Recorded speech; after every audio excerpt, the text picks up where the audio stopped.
Elle est arrivée un lundi matin de septembre. Léa Moreau, 28 ans, cheveux noirs coupés au carré, regard vert perçant, tailleur Chanel, gris perle. Tout le monde s'est retourné quand elle a traversé l'open space. Moi, Julien Mercier, directeur commercial depuis 7 ans, j'ai senti immédiatement que quelque chose allait changer.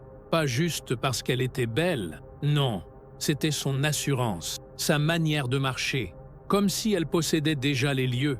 Notre agence de communication, Prestige & Associés, occupait le dernier étage d'un immeuble haussmannien face aux Champs-Élysées. Parquet en chêne massif, moulure dorée, vue panoramique sur l'Arc de Triomphe. On gérait des comptes de luxe, joaillerie, haute couture, champagne. L'élite parisienne. Et Léa venait pour diriger le nouveau département digital. « Bonjour à tous », elle a dit avec un sourire calculé. Pas chaleureux, professionnel, distant. Je suis ravi de rejoindre cette équipe exceptionnelle. Mathilde Fontaine, notre directrice artistique depuis 10 ans, ne souriait pas. Assise à son bureau près de la fenêtre, elle observait Léa avec une intensité troublante. Mathilde, 42 ans, blonde platine, lunettes de créatrice italienne, toujours vêtue de noir. Elle régnait sur notre agence comme une reine sur son royaume. Tous les clients l'adoraient, tous les collaborateurs la craignaient. « Bienvenue, Léa !» Mathilde a lancé sans se lever. Sa voix était froide comme le marbre. « J'espère que tu supportes la pression. Ici, on ne pardonne pas la médiocrité. » Le silence est devenu pesant. Léa a soutenu son regard sans ciller. « Je ne connais pas la médiocrité. » Elle a répondu calmement. « Seulement l'excellence. » Première confrontation, premier frisson dans l'agence. J'ai compris que ces deux femmes allaient s'affronter. Pas ouvertement, non. De manière subtile, raffinée, mortelle, comme on se bat dans notre milieu. Avec des sourires, des sous-entendus, des coups bas cachés derrière la bienséance. Le soir même, cocktail d'intégration au bar, le Pershing. Champagne ruinard, canapés au foie gras, ambiance feutrée. Léa parlait avec les clients, charmante, brillante, captivant tout le monde avec ses analyses du marché digital. Mathilde l'observait depuis le comptoir, verre à la main, mâchoire crispée. « Elle est dangereuse », Mathilde m'a murmuré. « Elle veut ma place, je le sens. »« Tu es parano », j'ai répondu. « Elle vient d'arriver. » Justement, les semaines suivantes, Léa a déployé son talent avec une efficacité redoutable. Campagne digitale pour Cartier, succès viral. Stratégie Instagram pour Moët en Chandon. Engagement record. Présentation devant LVMH. Standing ovation. Elle était partout. Brillante, incontournable. Et Mathilde perdait du terrain. Les clients commençaient à demander Léa spécifiquement. « Cette jeune femme est extraordinaire », disait Madame Beaumont, notre contact chez Hermès. « Elle comprend notre univers mieux que personne. » Mathilde encaissait les compliments avec des sourires forcés. Mais je voyais la rage dans ses yeux. Son royaume s'effritait. Son règne touchait à sa fin. Et elle ne supportait pas l'idée de devenir secondaire. Un vendredi soir, réunion stratégique dans le bureau du PDG, Monsieur Deschamps. 60 ans, costume 3 pièces l'an 20, montre Patek Philippe. Il adorait le pouvoir et l'argent. Il nous a convoqués tous les trois, Mathilde, Léa et moi. « J'ai une nouvelle importante », il a annoncé en allumant son cigare cubain. Le groupe Kering souhaite confier la refonte complète de sa stratégie de communication à notre agence. Contrat de 5 millions d'euros sur 3 ans. Silence. C'était le plus gros contrat de notre histoire. Je veux que Léa pilote ce projet. Il a continué, avec Mathilde en support créatif. Le visage de Mathilde s'est décomposé. Elle venait d'être rétrogradée publiquement, humiliée, devant moi, devant Léa, devant son patron, Monsieur Deschamps. Elle a articulé d'une voix tremblante « J'ai consacré 10 ans de ma vie à cette agence. J'ai construit sa réputation. Et vous me remplacez par elle ?» « Les temps changent, Mathilde. » Il a répondu froidement. « Le digital, c'est l'avenir. Léa représente cet avenir. Tu resteras précieuse pour les aspects créatifs traditionnels. » Mathilde s'est levée brusquement, renversant sa chaise. « Vous allez le regretter. » Elle a sifflé avant de claquer la porte. Léa n'a pas bougé. Pas un sourire, pas une émotion visible. Juste ce regard vert, calme, calculateur. « Je ne vous décevrai pas. » Elle a dit simplement. Cette nuit-là, impossible de dormir. Je sentais qu'un drame se préparait. Mathilde n'était pas le genre de personne à accepter la défaite. Elle allait riposter. Mais comment? Quand? Lundi matin, Mathilde n'est pas venue travailler. Mardi non plus. Mercredi, son assistant a trouvé un email laconique. En arrêt maladie. Durée indéterminée. Elle a craqué. Léa a commenté sans émotion. Elle ne supportait pas la compétition. Mais j'avais des doutes. Mathilde ne craquait jamais. Elle planifiait. Elle attendait. Elle préparait sa vengeance. Un mois plus tard, soirée de gala au pavillon Gabriel pour célébrer notre contrat avec Kering. Champagne cristal, orchestre de jazz, robe haute couture pour Léa. Une création Dior rouge sang, décolleté vertigineux, bijoux Van Cleef & Arpels. Elle était éblouissante. Tous les regards convergeaient vers elle. Moi, smoking Tom Ford, je l'accompagnais officiellement. Pas par intérêt romantique, par stratégie. Être proche de Léa, c'était être proche du pouvoir. Et j'aimais le pouvoir. « Tu es magnifique ce soir », j'ai murmuré en lui tendant une coupe. « Je sais », elle a répondu avec un sourire énigmatique. « C'est calculé. » Tout chez Léa était calculé. Ses gestes, ses mots, ses silences. Elle était une stratège, une joueuse d'échecs. Et nous étions tous ses pions. Soudain, agitation près de l'entrée. Mathilde venait d'arriver. Robe noire, Alexander McQueen, maquillage impeccable, sourire éclatant, comme si rien ne s'était passé, comme si elle n'avait pas été évincée. Elle s'est dirigée vers nous avec une assurance retrouvée. « Bonsoir Léa », elle a dit chaleureusement. « Tu es splendide. Félicitations pour le contrat Kering. » Léa s'est figée. Je voyais la surprise dans ses yeux. Elle ne s'attendait pas à ça. « Mathilde ?» Elle a répondu prudemment. « Merci, je ne savais pas que tu viendrais. »« Oh, j'ai reçu une invitation spéciale. » Mathilde a souri mystérieusement. « De Monsieur Deschamps lui-même. Nous avons eu une longue conversation cette semaine. Très productive. Mon estomac s'est noué. Quelque chose ne tournait pas rond. » Mathilde ne souriait jamais comme ça sans raison. Plus tard dans la soirée, Monsieur Deschamps a pris la parole devant l'Assemblée. 300 invités, clients prestigieux, journalistes de mode et de luxe. « Mesdames et messieurs, j'ai une annonce importante à faire. » Il a commencé solennellement. Suite à des révélations récentes concernant certaines pratiques au sein de notre agence, j'ai décidé de procéder à des changements majeurs dans notre direction. Léa a blêmi. Je voyais ses mains trembler légèrement. Mathilde Fontaine reprendra immédiatement son poste de directrice artistique avec des responsabilités élargies. Il a continué. Et Léa Moreau, silence de mort, fait l'objet d'une enquête interne pour conflit d'intérêts et détournement de données confidentielles. Elle est suspendue avec effet immédiat. Explosion, murmure, regard choqué. Léa était pétrifiée, son visage rouge, sang contrastant avec la pâleur de son teint.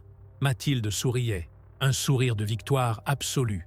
Léa s'est précipitée vers Deschamps. « C'est absurde, je n'ai rien fait, c'est un complot. »« Nous avons les preuves, » il a répondu froidement. « Emails envoyés à nos concurrents.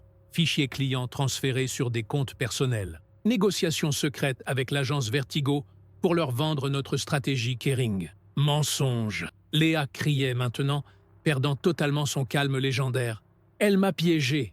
Mathilde m'a piégé. » Mathilde s'est approchée lentement, savourant chaque seconde de son triomphe. « Ma chère Léa », elle a murmuré assez fort pour que tout le monde entende. « Tu pensais vraiment pouvoir me détrôner?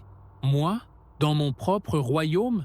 J'ai passé 10 ans à construire ce réseau, ces relations, ces alliances. Tu croyais qu'il suffisait d'arriver avec ton joli sourire et tes diplômes pour tout prendre? Tu as falsifié des preuves. » Léa sifflait, les larmes aux yeux. « Tu as piraté mon ordinateur. Tu as inventé tout ça. Prouve-le. » Mathilde a répondu avec un sourire glacial. « Oh, attends, tu ne peux pas. Parce que techniquement, tous ces emails ont été envoyés depuis ton adresse IP. Tous ces transferts de fichiers portent ta signature électronique. C'est fascinant ce qu'on peut faire avec un peu de talent technique et beaucoup de patience. » Je comprenais enfin. Mathilde avait tout orchestré. Elle avait utilisé son arrêt maladie pour préparer minutieusement sa vengeance. Elle avait piraté le système, falsifié des preuves, construit un dossier irréfutable contre Léa. Et maintenant, elle la détruisait publiquement. « Vous êtes témoin de ça ?» Léa s'est tournée vers moi, désespérée. « Julien, Dis-leur, tu sais que je suis innocente. Je suis resté silencieux. Que pouvais-je dire? Défendre Léa signifiait m'opposer à Mathilde, à Deschamps, à toute la structure de pouvoir. Je risquais ma propre carrière. Julien, elle a murmuré, comprenant ma trahison. Je suis désolé, Léa, j'ai dit faiblement. Mais les preuves sont accablantes. Son regard vert s'est transformé en acier froid. Vous allez tous payer pour ça. Elle a articulé lentement. Je vais détruire cette agence. Je vais exposer toutes vos magouilles, vos mensonges, vos corruptions. Vous pensez avoir gagné? C'est juste le début. Elle a arraché son collier Van Cleef, l'a jeté aux pieds de Deschamps et est sortie en courant, laissant derrière elle un silence stupéfait. Mathilde a levé sa coupe de champagne. « À l'excellence !» elle a dit avec un sourire triomphant, « et à la loyauté !» Tout le monde a applaudi, mais moi, je sentais un malaise profond. Léa n'était pas du genre à accepter la défaite. Elle allait revenir, différemment, plus dangereusement. 3 semaines plus tard, l'agence tournait normalement. Mathilde avait repris les rênes avec une autorité renforcée. Le contrat Kering progressait. Personne ne parlait plus de Léa. Elle était devenue un fantôme, une erreur effacée. Jusqu'à ce mardi matin de novembre, j'étais dans mon bureau quand mon téléphone a vibré. Message anonyme, lien vers un site d'investigation journalistique. Titre de l'article, Prestige & Associés. L'agence de luxe bâtie sur la fraude et le mensonge. Mon sang s'est glacé. J'ai cliqué. L'article était dévastateur, détaillé, précis, implacable. Il exposait 10 ans de pratiques illégales, surfacturation des clients, commissions occultes, blanchiment d'argent via des campagnes fictives, évasion fiscale systématique, corruption d'influenceurs, manipulation de données de performance, tout y était, avec preuves à l'appui, documents comptables, emails internes, enregistrements audio de conversations compromettantes, et au centre de tout, Mathilde Fontaine et Jean-Paul Deschamps. J'ai couru vers le bureau de Mathilde. Elle était déjà au téléphone, hurlant contre quelqu'un. Deschamps était avec elle, livide, en sueur. « C'est elle !» Mathilde criait. « Cette garce a tout balancé !» Comment elle a eu accès à tout ça? Deschamps bégayait. Ces documents étaient cryptés. Elle a travaillé ici pendant 2 mois. J'ai dit calmement. Suffisamment pour tout copier. Et elle s'y connaît en digital. Tu te souviens? Mathilde m'a regardé avec une haine pure. Tu trouves ça drôle? Non, j'ai répondu. Je trouve ça juste. Mon téléphone a vibré de nouveau. Message de Léa. Vous m'avez appris une chose. Dans ce milieu, la loyauté n'existe pas. Seulement la survie. Je survis mieux que vous. PS, vérifie tes emails. J'ai ouvert ma messagerie. Email des services fiscaux. Notification de contrôle pour suspicion de complicité de fraude. Mon nom apparaissait dans plusieurs documents exposés par l'article. J'étais impliqué. Pas profondément, mais suffisamment pour être inquiété. Léa m'avait inclus dans sa vengeance. Pour ma trahison, pour mon silence. Les heures suivantes ont été chaotiques. Policiers, journalistes, clients furieux, collaborateurs paniqués. L'agence s'effondrait en direct. Deschamps a été placé en garde à vue. Mathilde aussi. Moi, simple convocation pour audition. Le soir, seul dans l'open space désert, j'ai regardé Paris par la fenêtre, les Champs-Élysées illuminés, l'Arc de Triomphe majestueux, ce monde de luxe et de pouvoir que je pensais maîtriser. Mon téléphone a sonné. Numéro inconnu. J'ai décroché. « Bonsoir, Julien. » Voix de Léa. Calme, presque douce. « Tu comprends maintenant? Tu as détruit des vies, j'ai dit. Des carrières. Non, elle a corrigé. J'ai exposé la vérité. Eux ont détruit leur propre vie avec leurs mensonges. Et toi, tu as choisi le mauvais camp. Qu'est-ce que tu veux maintenant? Rien, elle a répondu. Mon travail est terminé. Où es-tu? Loin, en train de commencer ailleurs, sous un autre nom, avec d'autres cibles. J'ai raccroché, les mains tremblantes. Léa n'était pas une victime. Elle n'était pas non plus une justicière. Elle était quelque chose d'autre, quelque chose de plus complexe, plus dangereux. Les semaines suivantes, j'ai appris la vérité par bribes. Léa Moreau n'existait pas vraiment. C'était une identité construite. Son vrai nom, Sarah Blanc, fille d'un cadre supérieur ruiné par une agence de communication parisienne il y a 15 ans. Prestige & Associés, dirigé alors par Jean-Paul Deschamps. Son père s'était suicidé après avoir tout perdu. Elle avait 14 ans. Tout était prémédité depuis le début. Son CV parfait, ses diplômes prestigieux, son talent indéniable. Elle avait passé 10 ans à se préparer, à devenir assez compétente pour infiltrer l'agence, assez brillante pour gagner leur confiance, assez patiente pour copier toutes les preuves nécessaires. Elle savait que Mathilde réagirait par jalousie. Elle l'avait provoqué délibérément.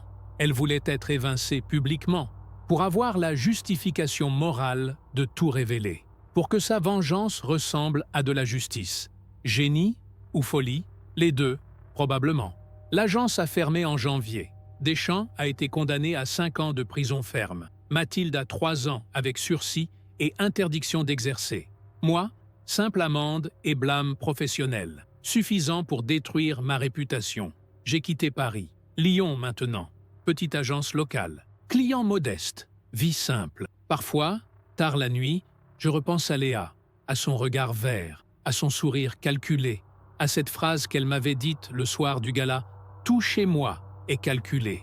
Et je me demande combien d'autres Léa Moreau existent dans notre milieu. Combien de vengeances se préparent en silence? Combien de fausses identités infiltrent nos entreprises, nos vies, nos certitudes? Un matin de mars, j'ai reçu une enveloppe anonyme. À l'intérieur, une simple carte postale. Vue de Singapour. Au dos, une phrase manuscrite. Merci de m'avoir appris que la loyauté est un luxe que personne ne peut se permettre. À bientôt peut-être. Elle continuait.